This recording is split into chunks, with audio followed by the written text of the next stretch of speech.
Floor is yours. All right, excellent.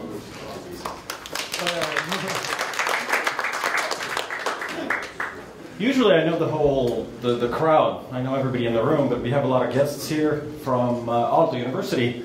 Also, turns out we are being broadcast live on Postimees, which is to Finns is essentially our Helsingin Sanomat.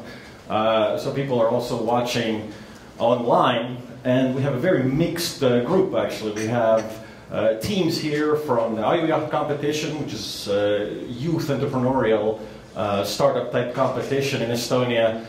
We've got more experienced entrepreneurs. We've got some of the academia represented also with mentors. So a very mixed audience, so to say. It's going to be difficult because anytime you have to generalize, anytime you have to be teaching people who are beginners at the same time as you have people who are more advanced, you have to kind of pick that right level where you're not boring somebody to tears, but you're also not too complicated. I have done that, I think, with this presentation and trying to simplify things as much as possible. If you think of a better case study, if you think of a better way to explain things, if you have any ideas, if you don't agree with me at any time throughout the day, feel free. Just speak up. If you have something to say, go ahead. We're going to learn just as much, I think, from each other, probably more than me talking here. What I'm doing up here is just sort of leading in the discussion. You take it from there. And in groups, when you divide up, that's, I think, really where the benefit and the work is going to happen. But I'm going to try to give you that checklist, that guideline, something to go off of to really do the work and keep you on track. The checklist thing, I know some people hate it. Some people say checklists are the absolute worst way to do things. On the other hand, there have been two major studies in the United States about checklists. The first one was with pilots. In flight preparation, pilots have a checklist. Seems a little bit weird if you do 6, 7, 8, 9, 10, 12 landings a day on these short hops as a pilot. You got it all memorized, but it turns out not so much. You begin to make mistakes. Even if you think you absolutely know it, backwards and forth, people still make mistakes. That's why checklists are good. And when they did a study applying checklists elsewhere, for example, in medical treatment, they had over a 30% drop in medical malpractice cases using a checklist. Checklist it shouldn't be a crutch, it's a guide. It's there to help you, okay? It is not an end in itself, it is just a tool. Again, so what I'm trying to provide you with is a tool. This is not the Bible, this is not the only way. There are lots of different ways, and every startup is going to be very different, or every business is going to be very different. So, again, checklist, just a guide, just an idea. Lots of different ways of looking at this. Okay, now some of you are looking at me like, I don't know who this guy is. You know, why am I even listening to him? The whole day is going to go. So for those of you that don't know me, and I don't want you to go to LinkedIn or something like that right now, I'm going to give you a quick, about a 60-second life story. I was born in Estonia, but quickly thereafter moved to Uzbekistan. My parents went to the University of Tashkent, because my father insisted on learning Arabic and other things. And that happened to be the only university in the Soviet Union that taught Arabic languages. So 3-4 years in Uzbekistan, back to Estonia, right away to Finland. Lived in Helsinki for about 6 years. And the Finns are going, Yrjö, I can pronounce that Estonian name. Got to know Finns, spoke Finnish quite well already after the 5 years. And then parents moved to the United States, had to kind of start over. Learn English, go to American high school, American college, get my Juris Doctorate from the University of Minnesota, practice law. 2001, 2002, my case was picked by the National Law Journal as a top 10 defense victory in the United States out of the millions of cases that get filed. Exciting stuff, very cool, black Amex card, all that kind of goodies. But more and more I started looking at entrepreneurial projects. Not looking at problems, you know, when the client brings it to you, when everything's already been done and the shit hit the fan already usually, otherwise they wouldn't be meeting with you. But doing something yourself from the beginning, being involved. And I started making small investments, angel investments, and in a small way, started my entrepreneurial career. When I returned to Estonia, I did a little bit of law work still. I did the IPO for Estonia's largest, or the Baltic's largest media company, Express Group. That was on NASDAQ OMX. I did an alternative investment market, AIM, in London. Did an IPO for Credit24. We raised a couple of €100 million in 2 funds for Trigon. It was Trigon Farming was one, and another fund for Trigon. But then a Finnish company, a nanotech company, recruited me to be their CEO.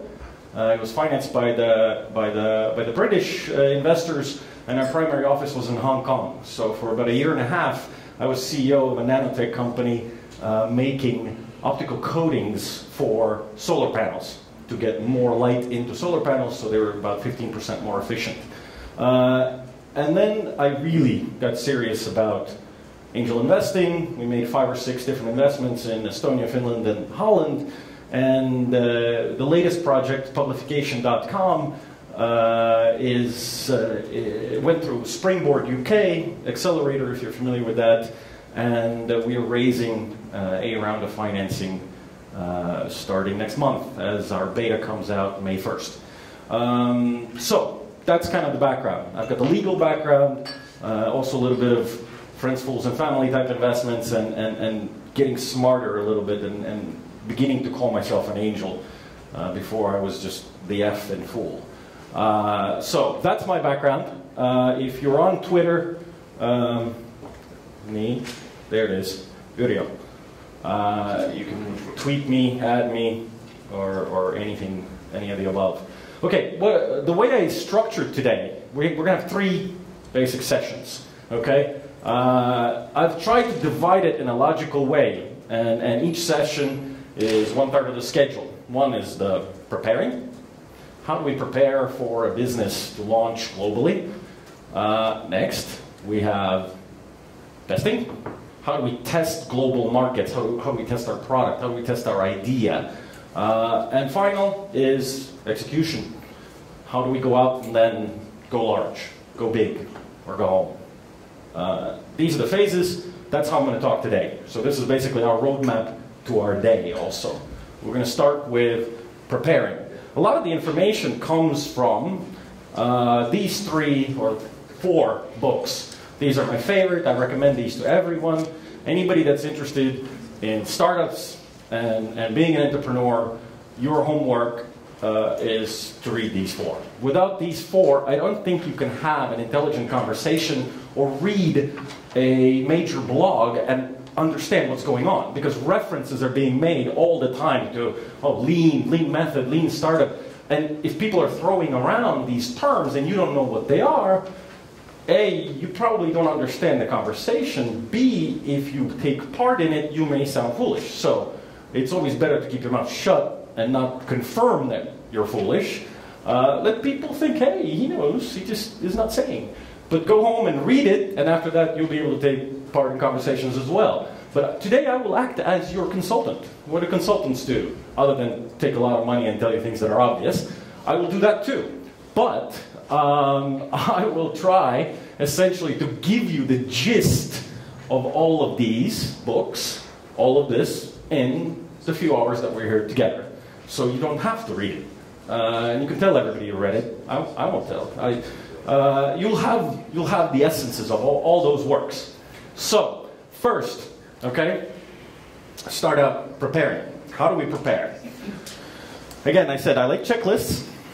Part of the reason also why I did this in the checklist form was because the organizers asked me to try to create a presentation that people could then actually go home. Sure, you listen, you sit there, you're like, oh, yeah, that makes sense.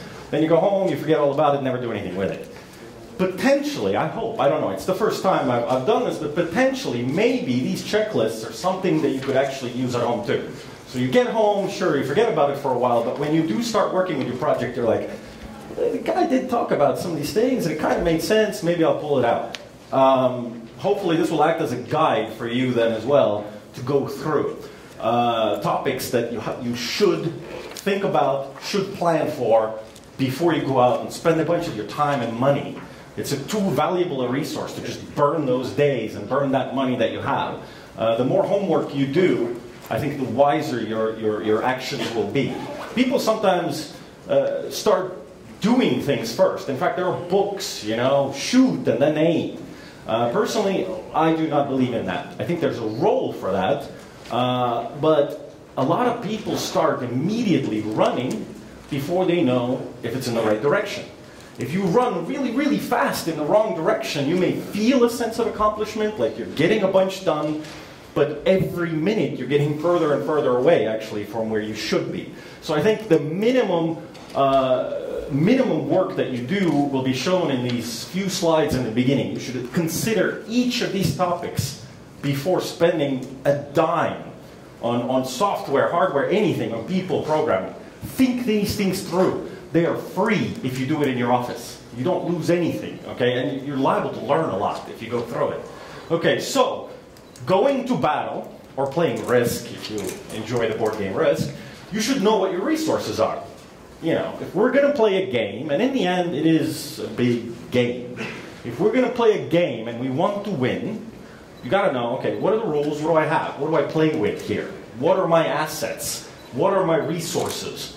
And every time you're invited to a startup team, you should ask also, like, oh yeah, exciting, great, CEO, sounds awesome, I'm going to be a star. But what are my resources? What are you going to be able to work with? Because moving mountains does take resources. Obviously, you're going to need to think through people. Sure, you've got that bunch from college, they're nice guys. You play World of Warcraft together, so you think you're all buddies, or they're fraternity friends or whatever, but are these really the guys that you want to be working with, nose to nose, for hours on end, sometimes all-nighters? Maybe, maybe not. I mean, you know that best. But try to measure up, kind of think about what are the tasks, what are the things that these positions, CEO, Chief Executive Officer, you know, your beer buddy might be really funny, great storyteller, which is helpful for a CEO, but maybe not exactly the person you would want. Raising funds, out there representing you. Can he perform? Can he pitch? Can he go to seat camp or somewhere and in front of the crowd, you know, wow them and establish that type of authority? Can he negotiate with venture capitalists or angels and get those deals done? Is he a closer? A CEO should be able to close. And we all know that some people just can't close. You know, they keep doing things and doing and doing. It's never actually like, what's bottom line? I want a signature. I want something delivered. You know, CEO should be a closer. So just because you have a group of people, that doesn't mean it's the right group of people. And sometimes it's very uncomfortable to discover that certain people have these delusions of grandeur, and they think, of course, they've got the CEO thing set, right? They're made for that. But as a team, you really need to think, who do you want to be your leader? And you yourself, too. Maybe you're not the right one. Maybe you've got to recruit somebody with more industry experience, somebody younger, older, faster, I don't know, whatever it is. But don't be an egomaniac, right? Think through. But if you think that you really are the best, the team believes in you, they think you're the best, then sounds good. Sounds like you should go for it. CTO should probably, Chief Technology Officer, should know something about technology more than likely. Just because you took some classes or just because you think you can code or you think you can do things does not make you a CTO. Okay? Just a technical person is not necessarily a good Chief Technology Officer. Okay? Because it is real. It's a management position. It is not about the fact that he writes immaculate code. Okay? He has to be able to manage the other programmers, figure out the day for them, figure out their week, figure out their month ahead of time, you know? Like, okay, we're going to probably do this, you know, our roadmap shows this, and that's a whole other skill. That he should certainly understand technology, he should be able to evaluate what the other programmers are doing, but that project management skill is absolutely vital. If that's missing, you're not going to get very far. Is there a comment? Yeah, go ahead. Quick comment. Yeah, go ahead. Yeah, typically that situation comes up when you have a larger organization. I've been in such situations, but at startup, you probably have a few guys, and you have exactly kind of the guy who's doing the work, but he's not kind of manager type. So you're kind of having the transformation situation problem somewhere down the road if you're growing, what you're just explaining. And I think one aspect of it is also who in your company, not just the CEO, learns to say no. Because with the IT companies, feature creep is a reality. I mean, I talk about this, I teach this, and then I go home and make these same mistakes. It's so hard not to have some cool little additional feature widget thing. Oh, let's make this in green, and oh, people would love it if we did this, and you keep adding these things on. And your timeline balloons, and your deadlines stretch, and you're never getting out with your product because nobody's saying no, okay? This guy should not be just a pleaser and everybody's friend, right? He should be the one saying, okay guys, no.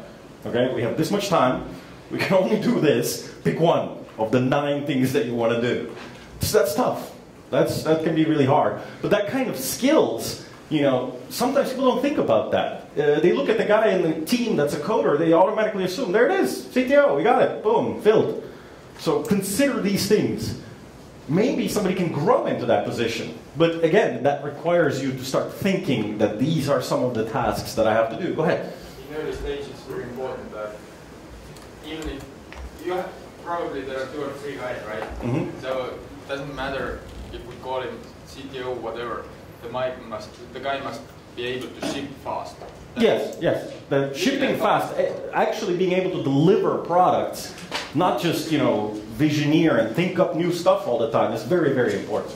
Okay, so in checking what you have, you're starting to now think and kind of write on a piece of paper or wherever in the computer, you're starting to form the picture of, okay, these are the people I'm going to go to battle with. You know, do I trust them to watch my back? That's basically, do I trust these people to watch my back? Is this who I want to work with? Once you've got that figured out, yes, we've got those people. Do you have the time? There's people have all kinds of ambitions, they want to do lots of stuff, but reality says, hey, they have a full-time job, they've got 9 kids, they've got a hobby, whatever. There's lots of reasons why people may not be right for your team, and there might not be enough resource to do this, because a startup will require an enormous dedication of time. Probably more so than a day job. 8 hours in a startup usually doesn't cut it. So does everyone on the team have that 12 or more potential hours? That's tough. And again, being honest here is key. Everybody can say, oh yeah, we got great people, we got lots of time, we got lots of motivation. But dig deep, look if you really do. Okay, motivation. Do people really want to be entrepreneurs? Do you want to be in a small company? Do you want to be in a quickly growing, scalable, constantly changing environment? And I think a lot of people find out in doing that, well, not really. I kind of like the paycheck exactly on the right day, and you know, I come in to work, and first I have coffee, and then I go to Facebook, and then, you know, oh, there's some jokes in the emails, you know. That kind of lifestyle is probably not going to be possible in a startup. You know, you're overwhelmed. You're drinking from the fire hydrant all the time. You know, there's stuff coming. You have so much happening. There's not a lot of time to screw around like you would in a large organization where you might have, your boss might not even check in on you. He probably doesn't even understand what you do. So the bigger the organization, kind of easier for you to skate by. And you guys know who you are, and you know, it's okay. If you're happy with that, that's fine. But to be on a quickly scalable startup team, the motivation needs to be pretty strong, that you really want to do this. Because it will extract from you a lot. And then, how much money do you have? Which then equals automatically runway. How much time do you have to get stuff done? Okay? Because the moment you start paying for an office or a salary, the clock's ticking. And you have that many minutes as you have time. The moment they run out, they will probably kick you out of that office or people will stop working. So you should kind of know in the beginning, what are my resources? People, time, motivation, money. You know, is there a sense in going to battle at all? You know, is there any chance of winning? Or is this sort of a suicide march we're going to do? and then find out 6 months later, after everybody's quit their jobs and lost their wives, and, you know, oops, maybe we shouldn't have done this. Better to plan this out on paper ahead of time, okay? But if everything's a go, super. Sounds like you have a good team, you've got some time and money. Now let's look at your project. What do you have? Do you just have an idea? And I know inventors, especially scientists, they love ideas. They think ideas, like, oh, you know, this is an amazing idea. This is worth so much. It's worth nothing. Okay? Ideas are worth absolutely nothing. Every time I'm in the shower, I get ideas. Every time I sit on the toilet, I have ideas. Am I rich from that? Absolutely not. It's about, you know, making ideas, bringing them into reality, and that's really the hard part. So ideas, you know, interesting. Great that you have something to build around, to start with. But almost never, ever does your business end up doing what your initial idea is. It is so rare, it's exceedingly rare, that somebody actually start out and immediately, with their first thought, hits that sweet spot. It's probably harder than winning the lottery to have that idea that actually then 6 months later, years later, ends up truly your business model, and that's what you're doing. You know, I mean, you look at any of these things like YouTube, right? It is a video dating site on how to impress women when you do your 2-minute pitch, basically. Well, YouTube nowadays looks very, very different from that, right? It's rather kitten sneezy. So it's PayPal, a way to transfer money from one Palm Pilot to another. You know, that was one of the versions. People don't even have Palm Pilots anymore. It's an entirely different business, PayPal. And it's like that even with small projects. Here in Estonia, I watch how many times things pivot before they really end up doing what they what makes money and what clients really want. So an idea is just a nice thing to have, something to rally around. Do not overemphasize it. That's all it is. It's just something to rally around, to start gathering people, motivation, forces around that to take it forward. Really what you're looking for is some kind of a demo. Okay? This should be, in the initial phases in preparing, should think up a demo. The easiest way to do a demo is Keynote or PowerPoint.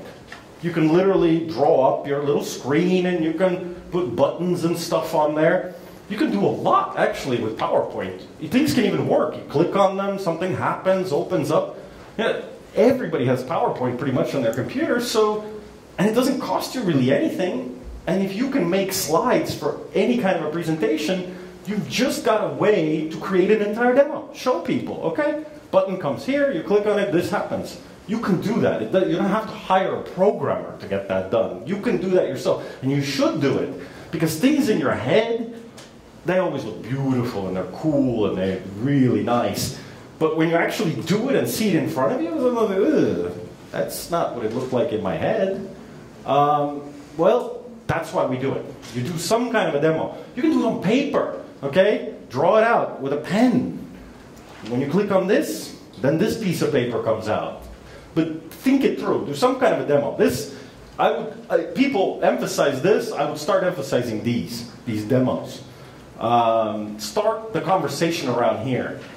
And when you start bringing people around, start showing them this demo instead of just writing or talking about your great idea. Show them what your idea would look like, at least on paper, or then electronically. This is much closer to reality than this, usually.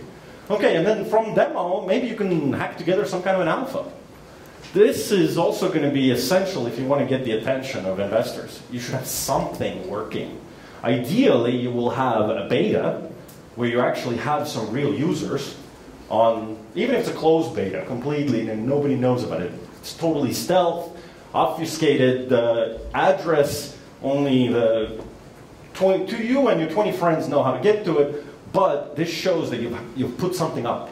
You've been able to deliver something that kind of works, even if it's a little this and that. Bolts are falling out as that car is driving, but it somehow works, at least gives you an idea. You should start thinking in terms of getting it to demo yourself behind your own desk, and as quickly as possible, alpha and beta. And try to do as small an alpha and beta as possible, because you're more than likely going in the wrong direction. Okay? I mean, it's a negative way to look at it, but more than likely, your first idea, again, is not the right one. So don't put a huge amount of resources and time into developing these things, but you will end up changing them. Just understand that these are all drafts, really. These are drafts that we're later going to test, and in the next section we're going to talk about testing. In this phase, I will remind you, you're again just kind of brainstorming, you're putting out ideas, what are the possibilities? So there's no need to go crazy. And of course later on you will end up doing something live. This is not really the phase for this, but from here you will jump to live. So what you want to do once you have your basic team, once you have an understanding of where you have, where do you want to go? You have that demo, you've looked at it as a team, you're starting to think like, this might be, this is an interesting project. You've looked at it in a PowerPoint, you've clicked through it, you're like, this is pretty cool. This seems to be something interesting. Then you should do some research. And people hate this part. And you recognize these people right away when you get an unsolicited business plan or a phone call. Hey, you remember me? I was in the audience when you did. Like, yeah, there were 200 other people in the audience, but yeah, sure, I remember you. They pitch you some kind of an idea, and you in your head are already thinking, I bet if I type this into Google, I could find like 30 different versions of this already. And that's, I hate to say it, but that's the reality of the vast majority of projects that people bring to you, are the kinds of things that people haven't done their homework. They have not checked out the information. They don't even have any kind of an idea of who the target customer is. Who is this for? Okay, they have, even if they have this idea that, oh, we're going to do this and that, who's going to use this? Who specifically is going to use this? Well, I don't know, young people. There's lots of young people. There's all kinds. How young? Boys, girls. A lot of the time people have not even thought about this, have not researched at all what are the niches. You're about to go to battle. You want to bring out some kind of software. You're like, hey, we're going to do this cool app for young people. Who are these young people? School? Not school? Boys? Girls? Very, very, very different strategies for a social game for girls that are 12 versus, I don't know, a mobile augmented reality game aimed at 16-year-old boys. You're doing two entirely different types of projects. So do that kind of homework in the beginning. Think about, in preparing, think who is your target customer. This is just a hypothesis, okay? But just think about it. At least, do 1 or 2 searches, like who might be the customer, okay? Start out thinking, and customers really, in the end, we're not doing this for investors, right? You shouldn't. It's not all about raising money. It should be about customers and providing something to customers. So as part of your homework and research is always to start thinking, who could be my target customer? Who do I want to target first? And that's, of course, related to the target market. You're being coached to go global. I sometimes de-emphasize that thinking because you shouldn't be thinking any other way. Going local? Is that the idea? Estonia has 1.3 million people. That's like a suburb of a major city. That's not a market. It's a village, okay? You can't build a business on something like that. That's insane, okay? In larger companies, nobody uses the term export. It's just business. You just sell things, okay? It doesn't matter if the guy is from UK or the US, he's your customer, okay? So that's a personal pet peeve. I think it comes with smaller nations and smaller markets that you have to emphasize and tell people that, hey, you're not selling to guys in Narva, you're not selling just to guys in Oulu, you're actually selling to everyone. And sometimes small markets, you have to be reminded of that. In Silicon Valley, nobody talks about like, we're going to export to Canada, okay? If everything goes well in America, we might even go to Mexico. People don't think like that, okay? People from large markets are like, okay, the world's our market from the beginning, day one, right? There's no reason why we would start thinking that, like, oh, if everything goes well, we'll go to Latvia. Yeah? Are you sure that US companies are thinking world as their market or US as their market? Those that are looking in IT sphere, I think a lot are. If you are, the luxury of a large market is that if, let's say I'm going to make these tables, hell, you can, in the US, you don't have to look outside of your state. If you're in the state of Texas or state of California and you're making chairs or tables, you can probably be a multi-millionaire just selling to the city of Dallas. In that sense, your comment is correct. I think it has to do with markets as well, in terms of what niche you're in. If you're into software and if you're into web, then more than likely you're going to be focused internationally. Well, part of it is also going to be a language thing. In what language will you be providing your software? If you are an Estonian, I hope to God you are not thinking of doing a website in Estonian, okay? Because even out of the 1.3 million Estonians, there's probably 30% who is citizens that are not very good in Estonian and do most of their searches on .ru sites, okay? So that 900,000 people, out of which a third are too old and a third are too young, what are you left? You and your neighbor and his dog. I mean, you don't want that kind of a business plan. That is not your market, okay? Start thinking from the beginning that dogs don't use the web. So you need to get somebody more. Get them aboard. Start thinking bigger. At least, again, this is a hypothesis stage. We're just thinking here. We're writing things down on paper. We're not actually doing anything yet, okay? You're just thinking and writing. This is all free behind your desk. You haven't wasted yet your own or anybody else's money, okay? And that's good. That's a good thing. Okay, so you're thinking also in terms of trends. Trends are very interesting things because if you go against them, you get slaughtered. If you go with them, you might get lifted. Even if you're shitty, you might just get lifted with the trend. During the bubble, if you were doing web stuff, it didn't matter. It didn't make a difference. If you were in the right sort of sphere at the right time, sort of the high tide raised all boats. So if you're lazy, especially then, look at trends because you want to kind of go with them or stay slightly ahead of them, and you will get lifted and you will get valuations. When clean tech went really hot, everything that was clean tech, it didn't matter. Any project that was clean tech, oh, that's interesting, People were getting investments that did not deserve. Same way like IT during the bubble. So trends are especially useful, like I said, for lazy people.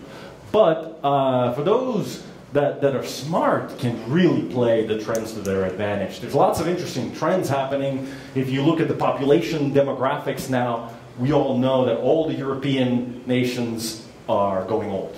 Anything that seems to improve the lives of pensioners and older people, these are going to be hot items that are going to be coming up. Whether it's software to track that people are taking their pills, because that's one of the major things that happen with old people. They forget to take their pills, and then they have medical complications. You don't need to pay a guy to walk to their house, knock on their door, just take your pill. Nowadays we have monitors. You can do things on the internet. You could do it through their cable box. I've seen some ideas that on their TV comes up a reminder, hey, Dorothy, did you take your Alzheimer's medicine today? So there's all kinds of technology that people can measure blood oxygen and pulse and all kinds of stuff with remote monitors again, and so that's just one trend, right? That you can take advantage of, where there will be more and more customers coming down the line. Okay, trends working the other way. Think of AOL, for example. AOL was built entirely for dial-up networking. The whole concept of AOL, you go to AOL to go to the internet. It was sort of this layer in between the internet. What happened to AOL, which was valued at that time, and it was big money at that time, $250 billion worth, huge business, right? The biggest in the internet at that time, suddenly just collapsing because people were starting to connect in broadband, and they're like, why do I need AOL? Some people actually paid for AOL in the beginning. They had broadband and they paid for AOL until they're like, ooh, wait, I could just like use a browser and go find my own news. I don't need AOL to bring the news to me on their opening page. And suddenly, as people went to broadband, there was no role for AOL anymore. They just could not reinvent themselves. And in that trend, switching to broadband just killed them, just annihilated the whole dial-up industry. So think of what are the trends in your area, in your idea, in where you're planning this out. Are there things that are going to affect this? You know, are people going to new ways of consuming, for example, information? You see how tablets are growing versus, you know, desktops versus laptops. You know, maybe there's some distinct advantages to these trends to you, or risks. So trends are important. And absolutely mandatory. I will not have conversations with people, and I cannot help people who do not do their own competition research. And do not, please, just do not go to an investor saying, no, this is totally unique. This is new. This is totally new. No, there's no competition. What do you mean? No, we just invented this last week. How can there be competition? Okay, you sound retarded when you say that, okay? You're thinking you sound really smart, and in subtitles I'm reading retarded, okay? I'm looking at you like, yep, he's retarded. Because you're telling me, you obviously are telling me I'm sitting there at lunch, and you're looking at me in the face, and you're telling me that there's no competition, that nobody in the world, out of the 6 billion human beings who are morning till night trying to get rich, nobody has ever thought of the thing that you thought of and have this idea and are doing, and that I am somehow privileged enough to sit next to this genius, more so than Einstein, and more so than Picasso. No, that you are the only one in the universe, right, that has invented this thing. If that's so, I'm okay. I'm willing to miss that one discovery. But more than likely, I'm thinking, nah, you're not Picasso. You're probably not Einstein either. Okay? There's always competition. There's always competition. If there isn't even obvious competition, such as somebody doing the same thing with the same name, which most people seem to, for whatever reason, think that is competition, ask yourself, how are people getting by today, day to day? We are all going about our business, getting to work, breathing air, eating food, having kids, whatever. We're living. Somehow we get by without your invention. So there must be a way to survive without your thing, whatever invention you have. There must be a way. Sure, it might be slower or ugly or not as convenient or whatever, but there's some way, okay? If I don't have a laptop, I have a pencil, okay? Pencil is competition in a way, okay? For short, quick notes on the fly, maybe it's faster even than, okay, I gotta boot up, mount my drives, open this, and then let me type this 2-word note. Pencil can be really tough competition in certain situations to a laptop. So don't tell me that there's no competition. There's always competition, okay? There's going to be somebody incumbent that you're trying to replace because things are happening every day even without your invention, okay? So figure that out. What is that competition? How are people doing what you're doing today? If it's slow and ugly, great! You have just found out that you truly do have something interesting because yours is faster and etc., etc. So you have, great, now you can make a little table for VCs. Us, them, okay? But you gotta have them. There's always them. Somebody is doing something. So figure out who that is. And it's good. You can learn from them. There's lots of cool stuff you can learn from your competition. Because they've already benchmarked it. If we do things better and faster than them, we win. It's great. What a great place to find out, you know, how hard you have to work. Look at your competition. Okay, next prep. Hypothesis. Okay. All startup itself, the entire thing is a hypothesis, right? It's, yeah? About competition, sometimes if you look at the competition, it might change your thinking. I feel sometimes people who are innovative behind the ideas start to think more like competition. So I feel there's a danger if we look too much at the competition. I agree. The other thing is, sometimes it's like racing by looking in the mirror. You're constantly looking around like, oh, what is this guy doing? What is this guy doing? It's also, I've read interesting articles about the psychology of startups and entrepreneurs, because it's tough. It's harder than a regular job. And as you're watching everybody coming out, this guy raised this much money, and then this guy just released this beta, and this guy did this, and this guy just got to deal with this. Sometimes you start to feel like, fuck, we got nothing going on, you know? And you're like, oh my God, everybody else, everybody. You're thinking everybody because the halo effect of reading VentureBeat, of TechCrunch, you know? In fact, everybody means the 0.1% of society is raising funds and is getting this or that, okay? But because that's the only stories that run on TechCrunch, it does feel like everybody. And you begin psychologically to, it does. If concentrating on it in a way like, okay, we're all the time competing with them, and benchmarking, you begin to lose focus. You start looking too much at what they're doing. No, they're there as a reference, okay? They're there as a reference. If you're running, if you know, you just know that yes, there's 5 other runners, okay? But you cannot run backwards so you can look at them, right? Focus on your thing, what you got to do. Just know who you're running up against. And that's a great comment that you do not want to overemphasize it either, because you become myopic, you lose the focus. Okay, hypothesis. Like I said, the whole business, the whole idea, the whole concept is a hypothesis, okay? So you form this initial idea, this is on paper, you're still doing research on paper, you form this idea that, okay, we think there is a pain, that certain customers have that thing that they're lacking right now. It's a service, product, whatever you're helping them with, but there has to be something wrong, okay? Something that doesn't work right now. Something that they need or really, really would like, okay?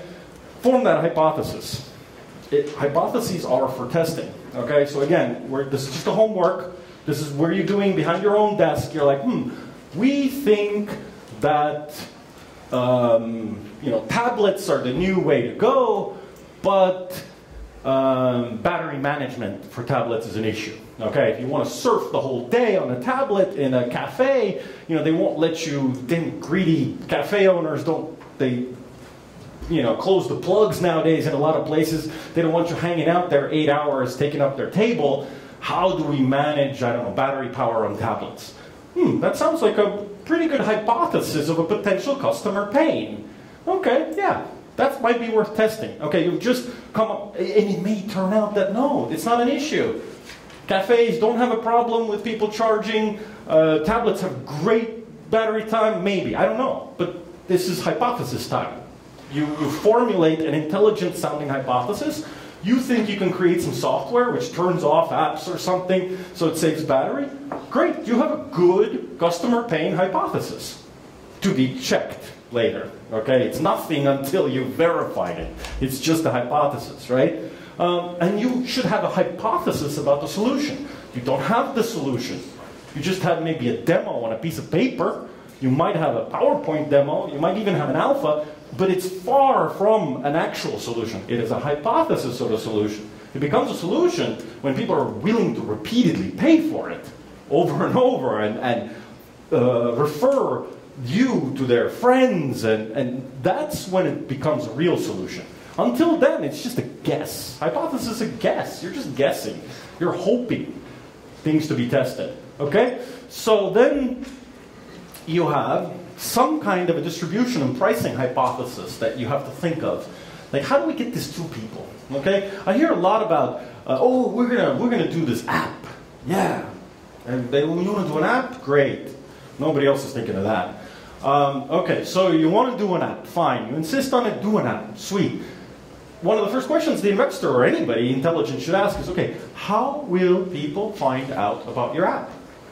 Okay? Because the App Store's full of apps. There's all kinds of hopeful people have put a bunch of money and made apps. not many of them are actually being used. My phone's also full of apps. I even downloaded them, but I still don't use them. So you need to start thinking, like, how will you distribute? Are you going through the App Store? Are you going to try to have your own website? How will people find that website? That's one in billions of websites out there. It's not very likely somebody's going to stumble on it. So how will you distribute? How will you put it out there? And is it going to be free? Is it going to be pricing? Are you going to require people to pay? You're going to start thinking, create some kind of a hypothesis like, okay, we're going to put out an app. It's only going to be an iOS app. We're going to put it out to the iOS store, distribute it through there, and we know that in order to actually sell numbers, we need to get into the top 10 or top 20. If you're in one of those lists, you have a disproportionate sales immediately. From that day that you appear in that top 10 or top 20 list, it shoots up. So you figure, okay, that's our hypothesis. That's how we're going to distribute.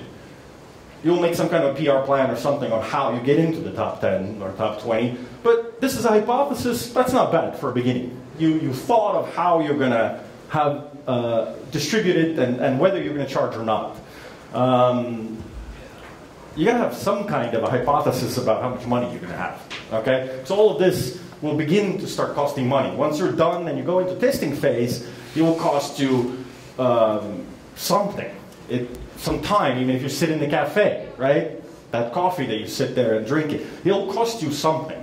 You'll have to try competitions programs or apps, buy them. Even minimum, even bootstrapping, it will cost you something. So what is your budget?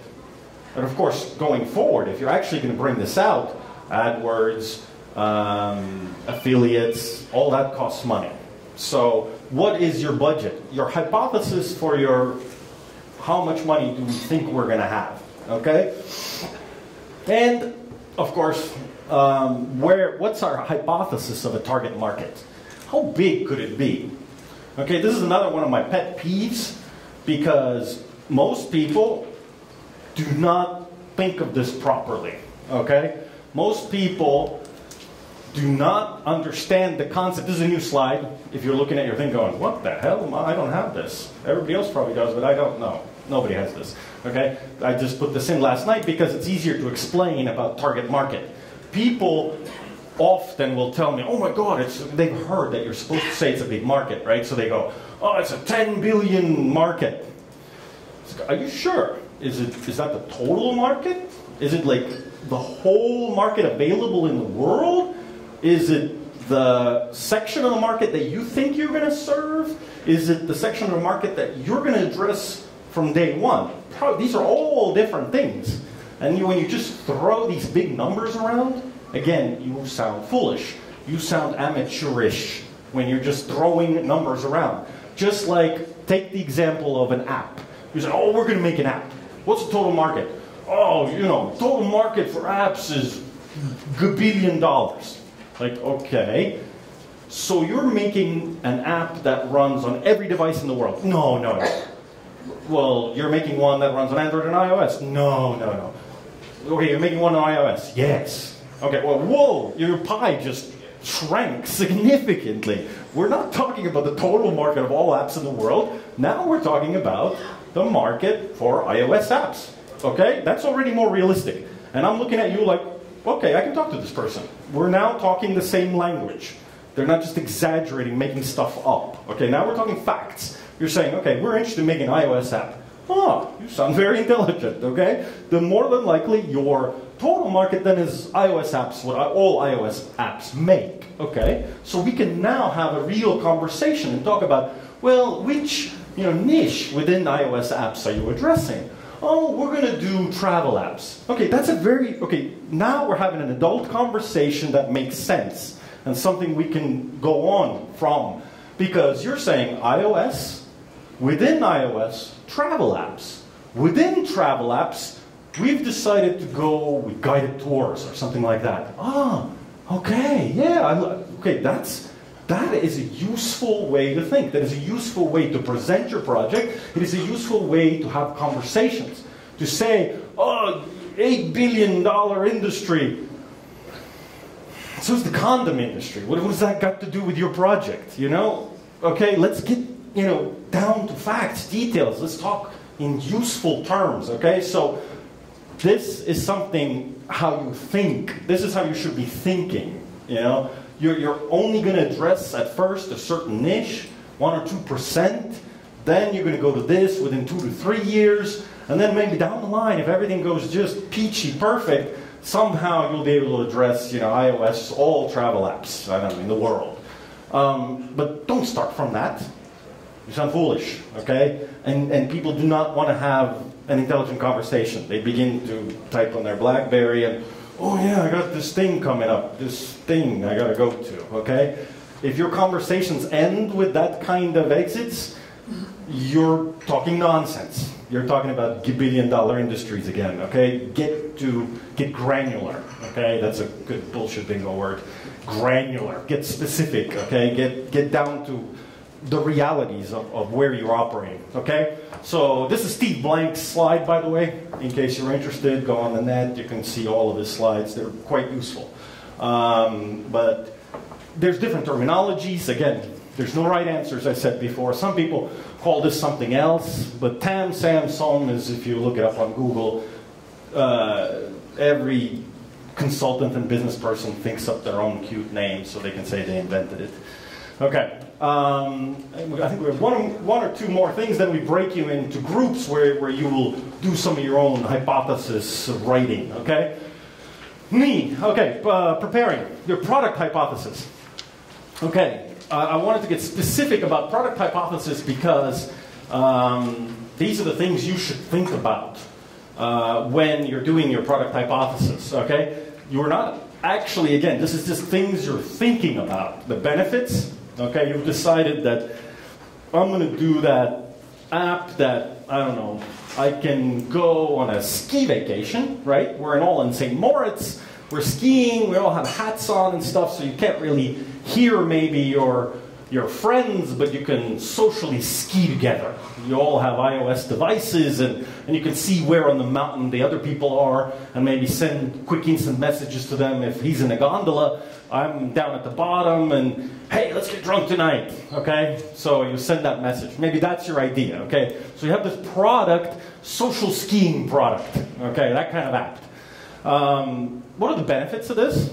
Okay, you should think about, okay, there might be benefits, yeah. On a big mountain, different people, different skill levels, maybe one's a beginner on that mountain, somebody else is over there, quick way for the whole travel group to communicate. Yeah, there's some benefits. Again, this is hypothesis forming. It might turn out to be totally bullshit, but for right now, everything's, you know, allowed. The benefit of being able to communicate with your friends quickly, sending one message, and not using Twitter or something, maybe there is a benefit, okay? So you write up what you think is the primary benefit that you're going to then test in reality. What are some of the features? Don't go crazy.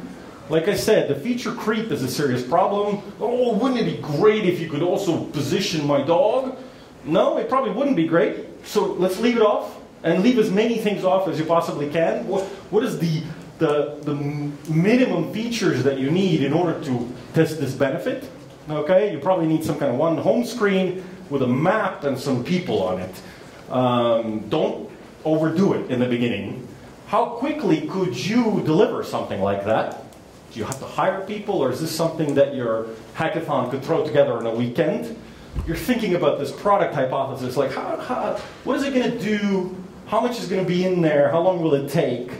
And I bring this out because a lot of people forget. Okay, you're not filing patents here, but I bring out the intellectual property issue because I don't know whether it's this niche in general, but I see a lot of people discover too late that their buddy goes and does a copycat business, or somebody gets pissed off, runs off with the ideas, will not give you access anymore. They just happen to be the person that registered the domain, so they have all the passwords, and now you want to run the site, but you can't because he has it. Start thinking about whose app is this, okay? Is this the company's? Are you a company? Maybe you're not. Maybe you don't even have anything. Maybe it's just a group of friends.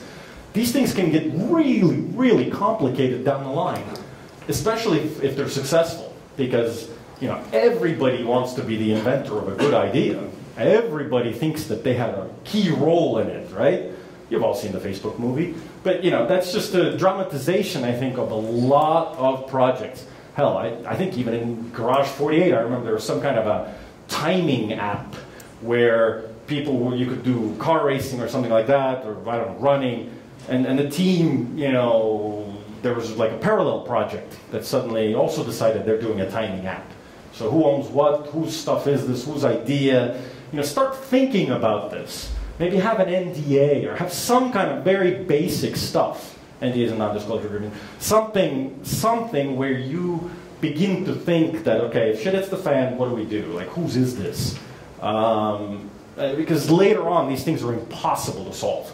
If you, for example, let's say you have a company, you've got all kinds of agreements amongst yourselves, but then you decide, yeah, you know, it'd be great if we just ordered that certain aspect of programming from a consultant, somebody else. We don't have time, or we don't have our own programmer right now, let's order it in. And you just send an email, hey, you know, can you hack something together? Yeah, sure, how much? This much. Okay, if he's an outside consultant, and you don't do an agreement with him where he transfers his author's rights to you, where it's explicit that it's a work for hire, he's going to have a really good claim that this is his. And under the European system, unlike the US system, and this happened, for example, in some of the IP research I've had to do for the IPOs, where when the company's going public, they have 30 or 40 websites, and it turns out that the logo on this website was bought from someone, but nobody ever bothered to do any paperwork on it. So he's the author. And in Europe, you don't give away your author's rights automatically. So that if anybody in the future wants to change the color, make it bigger or smaller, you can't. You don't have the right to do that. Only the author has that right to do that. So start thinking about it in the beginning, like, what's the structure? Are you ordering this? Use even a simple agreement. But so the rules of the game are clear. Who's in, who's out? Whose is this, if something comes of it? Don't go crazy about it, but you know, this is something to start thinking about. Don't be paranoid about it, but do consider it. Just be professional, like with everything else, you know? Just use a simple agreement. Don't go overboard, but this can be handled very, very okay. And dependency analyses. Is there something that's that prevents something from happening? Are these things concurrent? You know, that you're going to have to do? Is there something that you have to wait for first before all of this happens? Sometimes people start running with the idea, yeah, we're going to do this and we're going to do that, but maybe you need a license from somebody, okay? So maybe that's step number one. Don't go breaking and stealing and all that kind of stuff, and then discover, like, oops, we should have done that. Think about, like, is there anything, do you need any kind of rights management stuff? In the US, if it's cryptology or anything like that, you need various government permissions. Is there anything regulatory or otherwise that your project depends on? Okay, with various medical things, you should start thinking, okay, this is probably subject to FDA.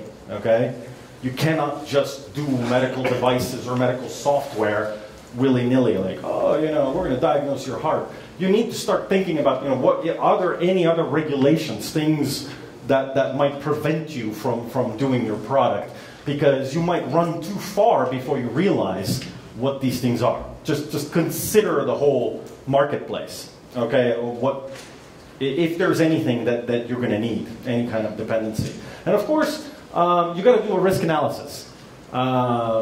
This is again on the desk, because you want to be this tomato.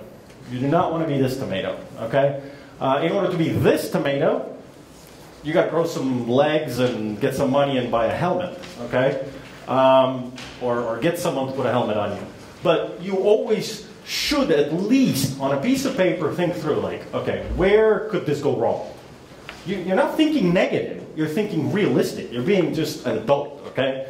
You're not a buzzkill. Oh my God, why are you so negative? You know, we don't need that kind of people on our team. We need believers, okay? You're not starting a cult. You're not starting a new religion. You're adult people, and part of running your business is thinking about risks. And there are always risks. Hell, in a startup, there's lots of risks. You know, there's internal risks. You might have people leave.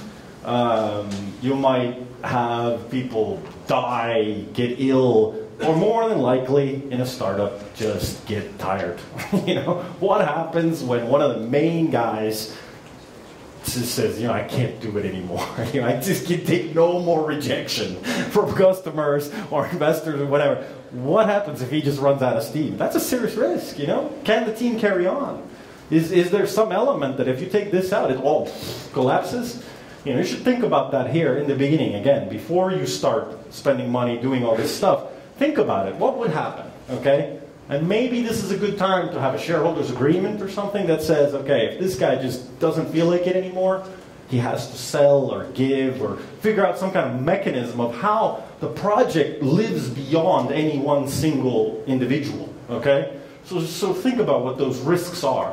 And with startups, the risk is usually running out of money, standard risk, getting investors. Some people don't want to share. Some people have this insistence that they have to have the whole 99% or 51% or whatever. They just will not give investors any more. They think about these things. Are there internal risks that could just kill off the entire thing, okay?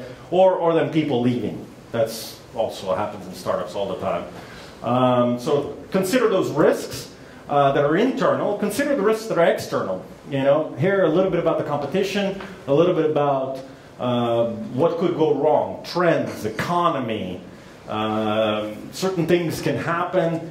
Usually you cannot control the external things. Doesn't mean you shouldn't think about them. You should kind of say, okay, if financing really goes to hell, if we cannot get anything, our alternatives are. And the alternatives is really that you have some kind of a management plan. How do you manage these risks? Okay, if he leaves, we divide the company in equal shares. If we don't get money, then those that put in more money will, you know, have a bigger share. You know, you have some kind of contingency plans, you have management plans for what's going to happen so that this thing survives that first difficult moment, that first step, because it will happen. You know, these things will happen. The difficulties will come along. You shouldn't stop there. You've already thought about them, so when it does happen, people are not running around like chickens without a head. Oh my God, what's going to happen now? We're out of money. You get your first collection letter. You know, oh, are we going to court now? Are we going to jail? You have some kind of a plan, like, okay, no, this is fine. We're not going to jail. They'll wait another 30 days. You know, we got a plan for raising money or taking a loan or whatever, so that you don't panic. That's why it's good to have them, so you don't panic, because people make really bad decisions when they panic. You know, there's whole reasons for this, right? Because your brain shuts down. You have the fight or flight syndrome. Nature has made us in such a way that we kind of make these rash decisions under stress, but don't allow that to happen, okay? Because if things get really bad, you will fight or flight. And there are more than likely better ways to deal with that situation. This ensures that you don't lose your head, that you have a cool, thought-through, intelligent plan instead of just shock and awe. Oh, how could this happen? Okay? Okay, I think this is where we... first, questions to me? Any questions? Questions? Oh my God, there's a question. Yes. External risks. Yes. I have one pitching one prototype. Yeah? And then, to me? No? No. Okay, thank God. And this guy said to me but what happens if Google does the same thing? Man, you're out of business. I love that question. I was like, that's a very popular question. Okay, but if zombie apocalypse will happen, then I'm also screwed. That you can't go like very frogs start falling out of the sky, and the Mayans were correct that the world is going to end in 2012. Then then what? So you don't have to focus on all the possible risks that absolutely. You have to be bold in a way. I think that's a good comment. That's a good comment, and I've always wanted to say this to investors, but I haven't had the balls to do it. But I've always, when they ask me that question, what's going to happen when Google starts doing this? I always want to say, what's going to happen when Google starts making investments? What's going to happen to VCs? Surely Google has more money than your fund. You're sitting on a 50 million fund. Google's sitting on billions. Google has a fund, I guess. That's the joke, yeah. But that's the punchline also. Okay. One way to divide into groups would be, we have three teams here, right? Why don't we do, is that too few groups? Are they too big? Yeah, damn it. We don't have any good way of dividing it. 4 is good. 4, you think? 4 people in the group. Like everybody can talk. How many do we have here total, right now? 40. 40? 10 teams? Okay. 4 per group then, yeah? Okay, we'll do teams of 4 people, unless you don't get along with the people, you're left out, you're the one that never gets picked, etc. Then join somebody else if you feel more comfortable. Okay, but let's form into these groups. Sit down, think about your hypothesis, the homework that you would do in starting out your business.